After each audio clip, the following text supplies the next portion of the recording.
Assalamualaikum warahmatullahi wabarakatuh. Kami dari kelompok 13 yang beranggotakan 3 anak, yaitu saya sendiri Puji Wulansi, Febia Isna Solihah, dan Aro Zoro Arifah. Di sini kami akan mempresentasikan hasil diskusi dari kelompok kami tentang hakikat sholat dan keutamaannya. Pengertian menurut bahasa, sholat itu adalah berdoa.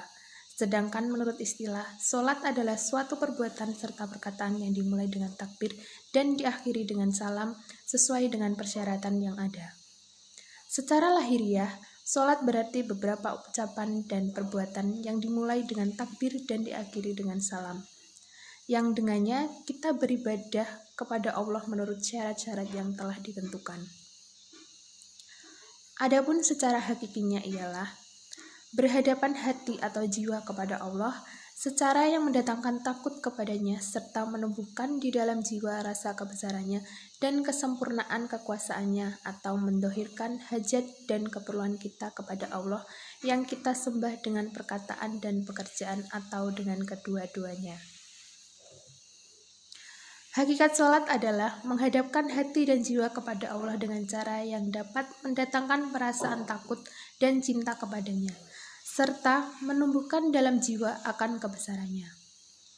Sedangkan jiwa sholat adalah menghadap Allah dengan khusyuk, ikhlas, dan kesadaran hati, baik dalam berzikir maupun memuji. Sholat adalah kewajiban peribadatan atau formal yang paling penting dalam sistem keagamaan Islam. Kitab suci banyak memuat perintah agar kita menegakkan sholat atau iqomat al-shalah, yaitu menjalankan dengan penuh kesungguhan, dan menggambarkan bahwa kebahagiaan kaum beriman adalah pertama-tama karena sholatnya yang dilakukan dengan penuh kekhusyukan.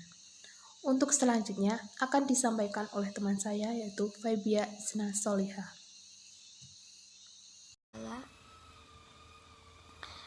7. Agar tubuh tetap sehat. 8. Dengan sholat kita bisa berkomunikasi langsung dengan Allah. 9. Agar kita menjadi orang disiplin. 10. Di dalam sholat berjamaah terkandung falsafah kepemimpinan. Nama saya Febia Isna Solihah, NIM 069. Ketentuan sholat. Ketentuan syarat wajib sholat ada 3, yaitu Islam, balik, dan berakal. Syarat sahnya sholat ada 5, yaitu suci badan dari najis, suci pakaian dari tempat sholat, menutup aurat, sudah masuk waktu sholat, dan menghadap kiblat.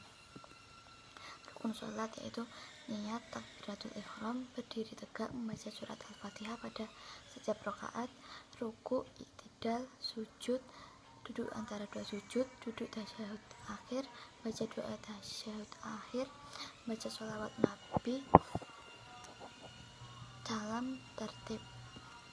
Tata cara sholat yaitu berdiri, kemudian takbiratul ihram sambil mengangkat kedua tangan, doa iftitah, baca surat Al-Fatihah, baca surat salah satu dari Al-Quran, ruku dengan tumakninah, kemudian iktidal secara mengucap sami Allahu liman hamidah, kemudian sujud dengan tumakninah, duduk antara dua sujud dengan tumakninah, sujud kedua dengan tumakninah, tahiyat akhir, dan baca tasyahud terakhir mengucap salam. Tujuan dan fungsi sholat. 1. Agar tergolong orang yang bertakwa. 2. Untuk mencegah timbulnya perbuatan keji dan mungkar. 3. Agar bisa meraih keberuntungan yang besar, yakni surga. 4. Agar terhindar dari neraka. 5. Agar terhindar dari predikat kafir. 6. Agar segala amal kebaikannya diterima oleh Allah Subhanahu wa Ta'ala. Akhlak dalam sholat. 1. Gerakan berdiri. Berdiri ketika melakukan sholat adalah lambang masa kejayaan, masa yang sangat membahagiakan karena bisa berkarir, memiliki segalanya seperti uang, jabatan, harta benda, dan yang lainnya. 2. Gerakan takbir. Gerakan takbir adalah gerakan mengangkat tangan adalah cara untuk menghilangkan sifat-sifat agung untuk selain Allah. Sedangkan takbir adalah menegakkan keagungan Allah Subhanahu wa Ta'ala. Gerakan 3. Gerakan bersedekap atau meletakkan tangan di dada. Para ulama mengatakan meletakkan kedua tangan di dada adalah salah satu cara mendapatkan kekhusyuan atau ketenangan ketika sholat. 4. Gerakan ruku. Posisi ruku adalah posisi di tengah-tengah antara berdiri tegak dengan sujud. Bila posisi tangan melambangkan kejayaan atau dewasa, maka posisi ruku melambangkan masa-masa umur setelah baya. 5. Gerakan iktidal. Sikap iktidal artinya berperilaku sedang, artinya tidak berlebihan, baik dalam makan, minum, berpakaian, dan berbelanja.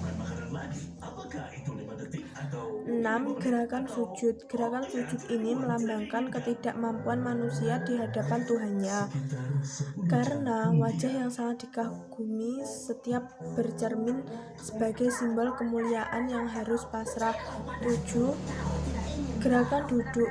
Duduk di antara dua sujud. Gerakan duduk di antara dua sujud merupakan salah satu bentuk ketenangan dan bukti rasa cinta kepada Allah, karena seseorang mengaku akan kelemahannya, yaitu duduk bersimpuh tidak berdaya di hadapan Allah. 8. Gerakan duduk tasyahud awal dan tasyahud akhir.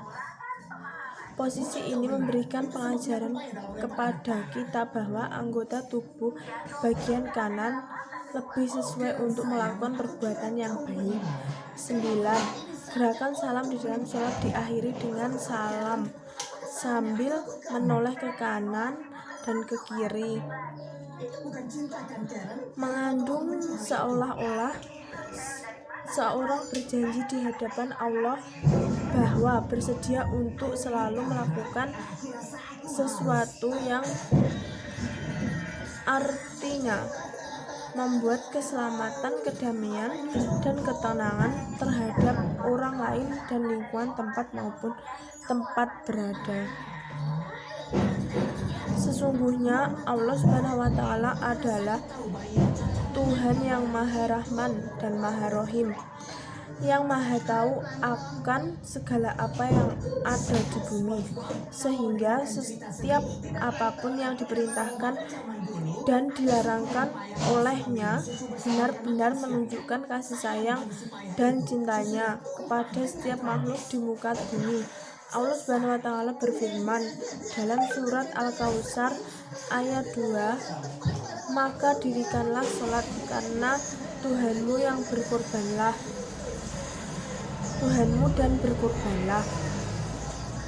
Ayat tersebut menunjukkan betapa pentingnya menjalankan ibadah yang suatu nanti bahkan Allah mengancam manusia yang lalai dan mengerjakan sholat dengan ancaman yang keras dalam surat Al-Ma'un ayat 4-5. Maka celakalah bagi orang-orang yang sholat, yaitu orang-orang yang lalai dengan sholatnya. Hikmah sholat dapat membersihkan jiwa, dapat mensucikan dan menjanjikan seorang hambanya layaknya bermunajat kepada Allah SWT di dalam dunia dan berada di dekat dengannya di surga. Sholat dapat mencegah perilaku dan perbuatan keji dan munkar. Allah SWT berfirman, dan dirikanlah sholat, sesungguhnya sholat itu mencegah dari perbuatan-perbuatan keji dan munkar. Al-Ankabut ayat 45. Sholat juga membina rasa persatuan dan persaudaraan antara semua umat Islam. Hal ini dapat kita lihat antara lain apabila seorang sholat tidak dalam keadaan yang khusyuk, pasti selalu menghadap kiblat, yaitu Ka'bah di Masjidil Haram, Makkah.